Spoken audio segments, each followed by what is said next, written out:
जे तुसी एक अध हत्या करो तां कातल कहाओगे, पर जे तुसी लखां ही लोकां नूं मार दिओ तां इतिहास तुहानूं सम्राट कहेगा। ये बोल सन जनाब एच.एस. वेल्स दे, पर इन बिन टुकदे ने बाहां दी छां हेठां तुरे आउंदे इस लीचड़ दी बूथी वाले जर्मनी दे तानाशाह अडॉल्फ हिटलर ते, जिस दी वजह नाल इंसानी तारीख दा सब तो मनफरद अते राक्षसी वर्तारा वापरिया, जिस नूं सैकेंड वर्ल्ड वार यानी दूसरे विश्व युद्ध अते दूसरी आलमी जंग दे नां नाल जाणिया जांदा है, जो शुरू हुंदा है 1 सितंबर 1939 दी एक ठंडी सवेर, समा सवेरे 5:45। हिटलर दी कमांड हेठ पोलैंड दे डेंजिंग कॉरीडोर ते एक गोला दागिया जांदा है। इसे नूं ही विश्व युद्ध दा पहला गोला कहा जाता है। इस तस्वीर दे विच जिस जगह के उपर तीर का निशान जगदा बुझदा दिखाई दे रहा है, यही डेंजिंग कॉरीडोर है। दरअसल एक समुद्री रस्ता है जो किसी समय जर्मन के कोल सी। इसे नूं ही वापस लैण की नीयत दे नाल हिटलर दे वल्लों इस डेंजिंग कॉरीडोर के उत्ते हमला किया जाता है। इस दे विरोध विच पोलैंड की सेना अपने पुराने अंदाज दे विच घोड़ियां दे उत्ते हमला करती है, पर घोड़ियां दा टैंकां नाल कोई मुकाबला नहीं होंदा। मौरेखीना के मुताबक घोड़ियां उपर आई पोलैंड की फौज के विचों शायद ही कोई वापस मुड़िया होवे, उन्हां नूं कुचल दिता जाता है। हिटलर लई ये गल छोटी सी अते सिर्फ पोलैंड तक ही सीमित सी, पर अजिहा नहीं हुंदा। इस तो बाद रशिया वल्लों हिटलर नूं पोलैंड की यह जगह छड्डण लई कहा जाता है। हिटलर वल्लों मिली कोरी नां तो बाद रशिया की सोवियत सेना वल्लों जर्मन के विरुद्ध युद्ध की घोषणा की जाती है। फिर एक एक करके इंग्लैंड, जापान, अमेरिका वर्गे देश जुड़ते गए अते सिलसिला वधदा गया। 1 सितंबर 1939 की सवेर नूं शुरू होया ये वर्तारा खत्म होंदा है इसके ठीक 6 साल बाद 2 सितंबर 1945 नूं हिटलर के मरण तो करीब 4 महीने बाद। जे तुसी सोचते हो कि हिटलर के मरण तो 4 महीने बाद खत्म होने का कारण की सी, तां ओह कारण ये सी कि जदों रैड आर्मी बर्लिन शहर के अंदर, रैड आर्मी मतलब सोवियत सेना या रशियन आर्मी, उधर जर्मनी की फौज नूं नाजी सेना कहा जाता सी। उधर जदों हिटलर की फौज नूं पता लगता है कि सोवियत सेना बर्लिन शहर के अंदर दाखिल होकर हिटलर के बंकर तक पहुँच चुकी है अते फ्यूरर हुण नहीं रहे। दरअसल जर्मनी की सेना हिटलर नूं हेल माय फ्यूरर कह के बुलाउंदी सी। फ्यूरर मतलब हैड, बॉस या चीफ। इस लफज का हिटलर के लिए इन्ना ज़्यादा इस्तेमाल होया कि पक्के तौर पर ही हिटलर के नाल मुंसलिक हो गया अते अज भी है। खैर, हिटलर की मौत की खबर रेडियो ते चलण तो बाद जर्मनी की फौज ने अनकंडीशनल सरैंडर यानी बिना शर्त आत्म समर्पण कर दिता सी। पर एक्सिस नेशन का भाईवाल मुल्क, ਜਾਂ सौखे शब्दों च कह लो हिटलर का भाईवाल मुल्क, इत्थे ये भी दस दईए कि अलाइट नेशन और एक्सिस नेशन एक किस्म के सौखे शब्दों च कह लो तो 2 धड़े। एक पासे एक्सिस जिस विच जर्मनी, जापान, इटली अते अलाइट नेशन जिस विच अमेरिका, ब्रिटेन, सोवियत यूनीयन अते फ्रांस। इसलिए एक्सिस नेशन का यह भाईवाल मुल्क जापान अजे बकायदा लड़ रहा सी। जर्मनी की फौज के सरैंडर करन दे नाल जापान ने सरैंडर नहीं किया, इसलिए हिटलर की मौत तो बाद भी ये जंग खत्म नहीं हुई अते वर्ल्ड वार जारी रही। पर इस तो बाद इंसानी चश्मे फलक ने वह मंजर वेख्या जो दुनिया के इतिहास विच ना कदी उस तो पहला अते ना कदी उस तो बाद अज तक होया। जापान के 2 शहर हिरोशिमा अते नागासाकी, समा सवेरे 8-9 बजे का। लोग अपने कामों में रुझे हुए, डाकिया डाक दे रहा है, बच्चे स्कूल जा रहे हैं। अचानक एमरजेंसी सायरन वजदा है। दरअसल ये एमरजेंसी सायरन दूसरे विश्व युद्ध में उचेचे तौर पर डिज़ाइन किया गया सी। जदों भी कोई अनजान हवाई जहाज सीमा विच प्रवेश करता तो इसनूं वजाया जाता सी। इसका आम आवाम नूं सीधा सीधा संकेत सी कि खतरा है, तुसी सरकार वालों बनाए बंकरां विच जां अपने घरां दे तहखानिਆਂ विच लुक जाओ। ये मनहूस सायरन अज भी हिरोशिमा विच बने एक म्यूजियम के अंदर रखा हुआ है, जो एक स्विच के नप्पण ते वजदा, जिस नूं म्यूजियम वेखण आए लोग वजाउंदे ने। पर म्यूजियम के इंचार्ज के कहण मुताबक इस हादसे विचों जिउंदे बचे लोग जदों भी इत्थे आए वो इस सायरन तो डरते दिखे। उन्हां दे कहण मुताबक ये सायरन उस समय की दहशत फौरी तौर पर उन्हां दे उपर तारी करता है, इसलिए वो इसनूं पसंद नहीं करते। ਸਾਡੇ ਕੋਲ ਇਸ ਸਾਇਰਨ ਦੀ ਕਲਿੱਪ ਮੌਜੂਦ ਹੈ, ਤੁਸੀਂ ਸੁਣਨਾ ਚਾਹੋ ਤਾਂ ਸੁਣ ਸਕਦੇ ਹੋ।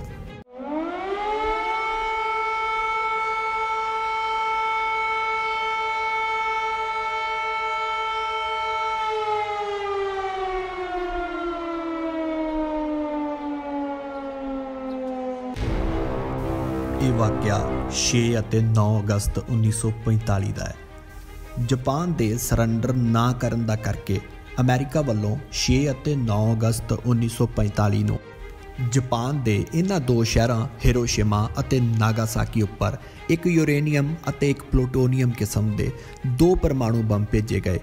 ਇੱਕ ਬੰਬ ਦਾ ਨਾਮ ਲਿਟਲ ਬॉय ਅਤੇ ਦੂਸਰੇ ਦਾ ਫੈਟ ਮੈਨ ਰੱਖਿਆ ਗਿਆ। ਇਹਨਾਂ ਦੇ ਕਹਿਰ ਨੇ ਇੱਕ ਸ਼ਹਿਰ ਵਿੱਚੋਂ 1,29,000 ਅਤੇ ਦੂਸਰੇ ਵਿੱਚੋਂ 2,46,000 ਆਪਣੇ ਰੋਜ਼ਮਰਾ ਦੇ ਕੰਮਾਂ ਵਿੱਚ ਰੁੱਝੇ ਮਾਸੂਮ ਲੋਕ ਤੂੰਬਾ ਕਰ ਉਡਾ ਦਿੱਤੇ। ਇਹ ਉਹਨਾਂ ਬੰਬਾਂ ਦੇ ਫਟਣ ਤੋਂ ਤੁਰੰਤ ਬਾਅਦ ਲਈਆਂ ਗਈਆਂ ਅਸਲ ਤਸਵੀਰਾਂ ਨੇ। ਅਸਮਾਨੀ ਸਤ੍ਹਾ ਨੂੰ ਚੀਰ ਵਾਯੂਮੰਡਲ ਵਿੱਚ ਪ੍ਰਵੇਸ਼ ਹੁੰਦੇ ਇਸ ਖੁੰਬਨੁਮਾ ਸ਼ਕਲ ਦੇ ਗੁਬਾਰ ਦੀਆਂ ਤਸਵੀਰਾਂ ਉਸੇ ਹੀ ਜਹਾਜ਼ ਨੇ ਲਈਆਂ ਸੀ ਜੋ ਇਹ ਬੰਬ ਸੁੱਟਣ ਆਇਆ ਸੀ। ਦੋਹਾਂ ਹੀ ਸ਼ਹਿਰਾਂ ਵਿੱਚ ਤਕਰੀਬਨ ਅੱਧੀਆਂ ਮੌਤਾਂ ਹਮਲੇ ਦੇ ਪਹਿਲੇ ਦਿਨ ਹੀ ਹੋ ਗਈਆਂ ਸਨ, ਪਰ ਜੋ ਲੋਕ ਇਹਨਾਂ ਬੰਬਾਂ ਦੀ ਰੇਡੀਏਸ਼ਨ ਤੋਂ ਥੋੜ੍ਹਾ ਦੂਰ ਸਨ ਉਹ ਆਉਣ ਵਾਲੇ ਮਹੀਨਿਆਂ ਵਿੱਚ ਜਲਣ ਸੜਨ ਜ਼ਖਮਾਂ ਕਾਰਨ, ਰੇਡੀਏਸ਼ਨ ਸਿਕਨੈਸ ਕਾਰਨ ਅਤੇ ਉਪਰੰਤ ਫੈਲੀ ਬਿਮਾਰੀ ਕਾਰਨ ਮਾਰੇ ਗਏ। ਇਹਨਾਂ ਬੰਬਾਂ ਦਾ ਅਸਰ ਇੰਨਾ ਭੈੜਾ ਸੀ ਕਿ ਇਸ ਹਮਲੇ ਦੇ ਕਈ ਦਹਾਕੇ ਬਾਅਦ ਵੀ ਇੱਥੇ ਪੈਦਾ ਹੋਣ ਵਾਲੇ ਬੱਚੇ ਕਿਸੇ ਨਾ ਕਿਸੇ ਪੱਖ ਤੋਂ ਅਪਾਹਜ ਪੈਦਾ ਹੁੰਦੇ ਨੇ। ਬਲਕਿ ਅਗਰ ਸੱਚ ਪੁੱਛੋ ਤਾਂ ਇੱਥੋਂ ਦੀ ਮਿੱਟੀ ਵਿੱਚ ਉਹਨਾਂ ਪਰਮਾਣੂ ਬੰਬਾਂ ਦੇ ਅਸਰਾਤ ਅੱਜ ਵੀ ਮੌਜੂਦ ਨੇ। ਵੱਖ-ਵੱਖ ਮੁਲਕਾਂ ਨੇ ਨਿਊਕਲੀਅਰ ਟੈਸਟਿੰਗ ਦੇ ਦੌਰਾਨ ਲਾਤਾਦਾਰ ਪਰਮਾਣੂ ਬੰਬ ਚਲਾਏ ਨੇ, ਪਰ ਉੱਥੇ ਜਿੱਥੇ ਦੂਰ ਤੱਕ ਕੋਈ ਬੰਦਾ ਪਰਿੰਦਾ ਵਾਸ ਨਾ ਕਰਦਾ ਹੋਵੇ। ਪਰ ਇਸ ਤਰ੍ਹਾਂ ਕਿਸੇ ਇਨਸਾਨੀ ਵਸੋਂ ਵਾਲੀ ਜਗ੍ਹਾ ਦੇ ਉੱਤੇ ਪਰਮਾਣੂ ਬੰਬ ਸੁੱਟੇ ਜਾਣ ਦਾ ਇਤਿਹਾਸ ਦਾ ਇਹ ਇਕਲੌਤਾ ਵਾਕਿਆ ਹੈ, ਜਿਸ ਦਾ ਕਰਕੇ ਅੱਜ ਵੀ ਅਮਰੀਕਾ ਨੂੰ ਲਾਹਨਤਾਂ ਪੈਂਦੀਆਂ ਨੇ ਅਤੇ ਉਸ ਨੂੰ ਸ਼ਰਮਿੰਦਾ ਵੀ ਹੋਣਾ ਪੈਂਦਾ। ਪਰ ਯਾਦ ਰਹੇ, ਇਹ ਤਬਾਹੀ ਦਾ ਮੰਜ਼ਰ ਅੱਜ ਤੋਂ ਕਰੀਬ 76 ਸਾਲ ਪਹਿਲਾਂ 1945 ਦੇ ਪਰਮਾਣੂ ਬੰਬਾਂ ਦਾ ਹੈ। ਹੁਣ ਦੇ ਪਰਮਾਣੂ ਬੰਬਾਂ ਦੇ ਅੱਗੇ ਇਹ 1945 ਵਾਲੇ ਬੰਬ ਸੂਰਜ ਸਾਹਮਣੇ ਕਿਸੇ ਦੀਵੇ ਜਾਂ ਬਲਬ ਦੀ ਤਰ੍ਹਾਂ ਨੇ।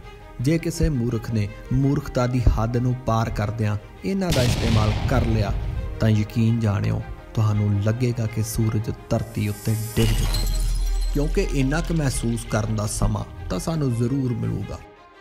ਇਹਨਾਂ ਬੰਬਾਂ ਦੇ ਹਿਰੋਸ਼ੀਮਾ ਅਤੇ ਨਾਗਾਸਾਕੀ ਵਿੱਚ ਫਟਣ ਤੋਂ ਬਾਅਦ ਸਾਇੰਟਿਸਟ ਆਲਬਰਟ ਆਇਨਸਟਾਈਨ ਨੇ ਇਹਨਾਂ ਬੰਬਾਂ ਦੀ ਖੋਜ ਨੂੰ ਜ਼ਿੰਦਗੀ ਦੀ ਸਭ ਤੋਂ ਵੱਡੀ ਗਲਤੀ ਮੰਨਿਆ। ਆਇਨਸਟਾਈਨ ਨੇ ਸੈਲਫ ਸਟਾਇਰ ਦੇ ਤੌਰ 'ਤੇ ਤੰਜ ਵੀ ਕੀਤਾ। ਉਹਨਾਂ ਕਿਹਾ ਕਿ ਇਨਸਾਨ ਨੇ ਆਪਣੀ ਨਸਲ ਦੇ ਖਾਤਮੇ ਲਈ ਪਰਮਾਣੂ ਬੰਬਾਂ ਦੀ ਕਾਢ ਕੱਢੀ ਹੈ, ਪਰ ਐਸਾ ਕੋਈ ਚੂਹਾ ਨਹੀਂ ਹੋਵੇਗਾ ਜੋ ਕੁੜੀਕੀ ਦੀ ਕਾਢ ਕੱਢੇ। ਵੈਸੇ ਇਸ ਗੱਲ ਤੋਂ ਮੁਨਕਰ ਨਹੀਂ ਹੋਇਆ ਜਾ ਸਕਦਾ ਕਿ ਇਨਸਾਨ ਹੀ ਉਹ ਨਾਸ਼ੁਕਰਾ ਜੀਵ ਹੈ ਜੋ ਪਹਿਲਾਂ ਦਰਖਤਾਂ ਨੂੰ ਕੱਟ ਕੇ ਕਾਗਜ਼ ਬਣਾਉਂਦਾ ਹੈ ਤੇ ਫਿਰ ਉਸੇ ਹੀ ਕਾਗਜ਼ 'ਤੇ ਲਿਖਦਾ ਹੈ ਕਿ ਦਰਖਤਾਂ ਨੂੰ ਨਾ ਕੱਟੋ। ਖੈਰ, ਇਸ ਭਿਆਨਕ ਹਮਲੇ ਤੋਂ ਬਾਅਦ ਅਮਰੀਕੀ ਰਾਸ਼ਟਰਪਤੀ ਹੈਰੀ ਟਰੂਮਨ ਨੇ ਜਾਪਾਨ ਨੂੰ ਧਮਕੀ ਦਿੱਤੀ ਸੀ ਕਿ ਇਹ ਤਾਂ ਸਿਰਫ ਵਾਰਨਿੰਗ ਸੀ, ਜੇਕਰ ਜਾਪਾਨ ਨੇ ਸਰੈਂਡਰ ਨਾ ਕੀਤਾ ਤਾਂ ਤਬਾਹੀ ਦਾ ਐਸਾ ਪ੍ਰਚੰਡ ਮਚੇਗਾ ਜੋ ਇਸ ਧਰਤੀ ਨੇ ਨਾ ਕਦੇ ਦੇਖਿਆ ਅਤੇ ਨਾ ਕਦੇ ਮਹਿਸੂਸ ਕੀਤਾ ਹੋਵੇਗਾ। ਹੈਰੀ ਟਰੂਮਨ ਦੀ ਇਸ ਧਮਕੀ ਅਤੇ ਸੋਵੀਅਤ ਸੈਨਾ ਦੀ ਜਾਪਾਨ ਵਿਰੁੱਧ ਯੁੱਧ ਦੀ ਘੋਸ਼ਣਾ ਤੋਂ ਬਾਅਦ ਜਾਪਾਨ ਨੇ ਇਹਨਾਂ ਬੰਬ ਧਮਾਕਿਆਂ ਤੋਂ 6 ਦਿਨ ਬਾਅਦ 2 ਸਤੰਬਰ 1945 ਨੂੰ ਹਥਿਆਰ ਸੁੱਟਦੇ ਹੋਏ ਇੰਸਟਰੂਮੈਂਟ ਆਫ ਸਰੈਂਡਰ ਨਾਮ ਦੇ, ਜਿਸ ਨੂੰ ਤੁਸੀਂ ਇਸ ਵਕਤ ਆਪਣੀ ਸਕਰੀਨ ਤੇ ਵੇਖ ਰਹੇ ਹੋ, ਇੰਸਟਰੂਮੈਂਟ ਆਫ ਸਰੈਂਡਰ ਨਾਮ ਦੇ ਇਸ ਲਿਖਤੀ ਸਮਝੌਤੇ ਉੱਪਰ ਦਸਤਖਤ ਕਰਦੇ ਹੋਏ ਆਤਮ ਸਮਰਪਣ ਕਰ ਦਿੱਤਾ, ਜਿਸ ਦੇ ਨਾਲ ਹੀ ਇਸ ਯੁੱਧ ਦੀ ਸਮਾਪਤੀ ਹੋਈ। 6 ਸਾਲ ਚੱਲੇ ਇਸ ਰਾਖਸ਼ੀ ਵਰਤਾਰੇ ਨੇ ਕਰੀਬ 75 ਮਿਲੀਅਨ ਲੋਕਾਂ ਨੂੰ ਆਪਣੀ ਜ਼ਦ ਵਿੱਚ ਲਿਆ। ਜੀ ਹਾਂ, 7 ਕਰੋੜ 50 ਲੱਖ ਲੋਕ। ਇਹ ਫਿਕਰਾ ਮੈਂ ਰਵਾਨੀ ਵਿੱਚ ਡਿਲੀਵਰ ਤਾਂ ਜ਼ਰੂਰ ਕੀਤਾ ਹੈ, ਪਰ ਯਕੀਨ ਜਾਣਿਓ ਦੌਰਾਨੇ ਰਿਸਰਚ ਇਹ ਅੰਕੜਾ ਸਾਡੀ ਟੀਮ ਦੇ ਸਿਰ ਵਿੱਚ ਕਿਸੇ ਇੱਟ ਵਾਂਗ ਵੱਜਾ ਸੀ। ਅਚਨਚੇਤ ਇੰਜ ਲੱਗਾ ਜਿਵੇਂ ਇੱਕਦਮ ਸਾਡੇ ਕੋਲ ਕੋਈ ਬਹੁਤ ਤੇਜ਼ ਟ੍ਰੇਨ ਗੁਜ਼ਰੀ ਹੋਵੇ। ਫੌਰੀ ਤੌਰ 'ਤੇ ਉਸ ਨੌਈਅਤ ਦੀ ਦਹਿਸ਼ਤ ਸਾਡੀਆਂ ਅੱਖਾਂ ਵਿੱਚ ਮਹਿਸੂਸ ਕੀਤੀ ਜਾ ਸਕਦੀ ਸੀ, ਕਿਉਂਕਿ ਇਨਸਾਨੀ ਦਿਮਾਗ ਬੜੇ ਪੁਰਅਸਰਾਰ ਤਰੀਕੇ ਨਾਲ ਤਬਦੀਲੀ ਕਰਦਾ ਹੈ, ਜਿਸ ਦਾ ਰਿਐਕਸ਼ਨ ਤੁਹਾਡੇ ਕੰਟਰੋਲ ਵਿੱਚ ਨਹੀਂ ਹੁੰਦਾ। ਜਿਵੇਂ ਸਕੂਟਰ ਮੋਟਰਸਾਈਕਲ 'ਤੇ ਜਾਂਦੇ ਸਮੇਂ ਤੁਹਾਡੀ ਅੱਖ ਨਾਲ ਕੋਈ ਕਾਣ ਜਾਂ ਕੀਟ ਪਤੰਗਾ ਟਕਰਾਉਂਦਾ ਹੈ ਤਾਂ ਤੁਹਾਡੀ ਅੱਖ ਫੌਰੀ ਤੌਰ ਤੇ ਬੰਦ ਹੋ ਜਾਂਦੀ ਹੈ ਅਤੇ ਤੁਹਾਨੂੰ ਪਤਾ ਬਾਅਦ ਵਿੱਚ ਲੱਗਦਾ ਹੈ।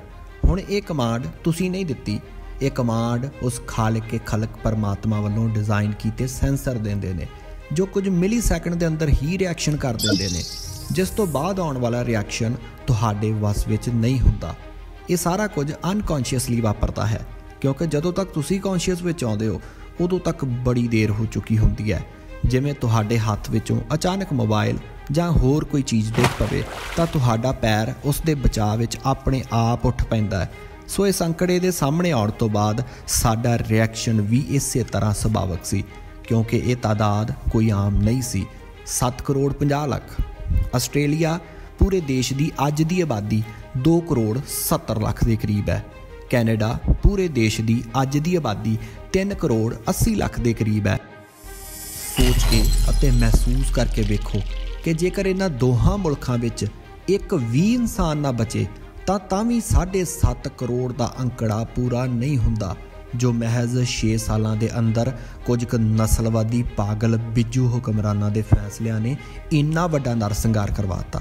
ਦਰਅਸਲ ਦੂਸਰੇ ਵਿਸ਼ਵ ਯੁੱਧ ਵਿੱਚ ਹੋਈਆਂ ਕੁੱਲ ਮੌਤਾਂ ਦਾ ਵੇਰਵਾ ਹਰ ਜਗ੍ਹਾ ਵੱਖ-ਵੱਖ ਹੈ, ਪਰ ਅਸੀਂ ਇਸ ਬਾਬਤ ਤਬੀਲ ਰਿਸਰਚ ਕੀਤੀ। ਸੰਬੰਧਿਤ ਸਾਰੀਆਂ ਕਿਤਾਬਾਂ, ਇਸ ਜੰਗ ਵਿੱਚ ਸ਼ਾਮਲ ਸਾਰੇ ਦੇਸ਼ਾਂ ਦੇ ਸਰਕਾਰੀ ਅੰਕੜਿਆਂ ਅਤੇ ਮੁਖਤਲਿਫ ਪੱਖਾਂ 'ਤੇ ਬਰੀਕ ਮੁਤਾਲਿਆ ਕਰਨ ਤੋਂ ਬਾਅਦ ਸਾਡੀ ਟੀਮ ਨੇ ਇਹ ਫਿਗਰ ਸਹੀ ਪਾਈ ਹੈ। ਇਹਨਾਂ 75 ਮਿਲੀਅਨ ਮੌਤਾਂ ਵਿੱਚੋਂ ਕਰੀਬ 25 ਮਿਲੀਅਨ ਮਤਲਬ 2.5 ਕਰੋੜ ਲੋਕ ਮਿਲਟਰੀ ਯਾਨੀ ਫੌਜ ਦੇ ਸਨ ਅਤੇ ਕਰੀਬ 50 ਮਿਲੀਅਨ ਆਮ ਲੋਕ ਸਨ। ਇਸ ਨਸ਼ਲਕੁਸ਼ੀ ਅਤੇ ਕਤਲੇਆਮ ਦੌਰਾਨ ਜ਼ਿਆਦਾਤਰ ਲੋਕ ਸਮੂਹਿਕ ਬੰਬ ਧਮਾਕਿਆਂ, ਗੋਲੀਬਾਰੀ, ਗੁਲਾਮੀ ਅਧੀਨ ਕੰਮ ਕਰਦਿਆਂ, ਮੈਡੀਕਲ ਐਕਸਪੈਰੀਮੈਂਟਾਂ ਅਤੇ ਗੈਸ ਚੈਂਬਰਾਂ ਦੀ ਭੇਟ ਚੜ੍ਹੇ ਅਤੇ ਬਚੇ ਖੁਚੇ ਉਪਰੰਤ ਫੈਲੀ ਬਿਮਾਰੀ ਅਤੇ ਭੁੱਖਮਰੀ ਦੀ ਜ਼ਦ ਵਿੱਚ ਆ ਕੇ ਮਰੇ। ਇਸ ਦੌਰਾਨ ਦਰਿੰਦਗੀ ਅਤੇ ਜ਼ੁਲਮ ਦੀਆਂ ਸਾਰੀਆਂ ਹੱਦਾਂ ਪਾਰ ਕੀਤੀਆਂ ਗਈਆਂ। ਯਹੂਦੀਆਂ ਪ੍ਰਤੀ ਹਿਟਲਰ ਦੀ ਨਫ਼ਰਤ ਯਹੂਦੀਆਂ ਨੂੰ ਸਬ ਹਿਊਮਨ ਕਰਾਰ ਦਿੰਦੀ ਸੀ। ਕਿਹਾ ਗਿਆ ਕਿ ਇਨਸਾਨੀ ਨਸਲ ਦਾ ਹਿੱਸਾ ਨਹੀਂ ਹਨ ਅਤੇ ਇਹ ਸਾਡੀ ਧਰਤੀ ਲਈ ਖਤਰਾ ਨੇ। ਹਿਟਲਰ ਦੀ ਨਾਜ਼ੀ ਪਾਰਟੀ ਵੱਲੋਂ ਬੜੇ ਜ਼ੋਰ ਸ਼ੋਰ ਨਾਲ ਪ੍ਰਚਾਰਿਆ ਗਿਆ ਕਿ ਯਹੂਦੀਆਂ ਨੂੰ ਮਾਰਨ ਨਾਲ ਸਾਨੂੰ ਹੀ ਨਹੀਂ ਬਲਕਿ ਦੁਨੀਆ ਦੇ ਹਰ ਮੁਲਕ ਨੂੰ ਫਾਇਦਾ ਹੋਵੇਗਾ, ਬਲਕਿ ਇਹ ਕਹਿ ਲਓ ਕਿ ਦੁਨੀਆ ਦੇ ਬਾਕੀ ਮੁਲਕਾਂ ਦਾ ਕੰਮ ਅਸੀਂ ਇਕੱਲੇ ਹੀ ਕਰ ਰਹੇ ਹਾਂ। ਵੀਡੀਓ ਦੀ ਡਿਊਰੇਸ਼ਨ ਇੱਕ ਹੱਦ ਤੋਂ ਤਜਾਵਜ਼ ਕਰ ਜਾਣ ਕਾਰਨ ਇਸ ਟਾਇਰੈਂਟ ਹਿਟਲਰ ਸੀਰੀਜ਼ ਦਾ ਬਾਕੀ ਹਿੱਸਾ ਪਾਰਟ 2 ਦੇ ਵਿੱਚ ਅਸੀਂ ਇੱਥੋਂ ਹੀ ਕੰਟੀਨਿਊ ਕਰਾਂਗੇ। ਧੰਨਵਾਦ।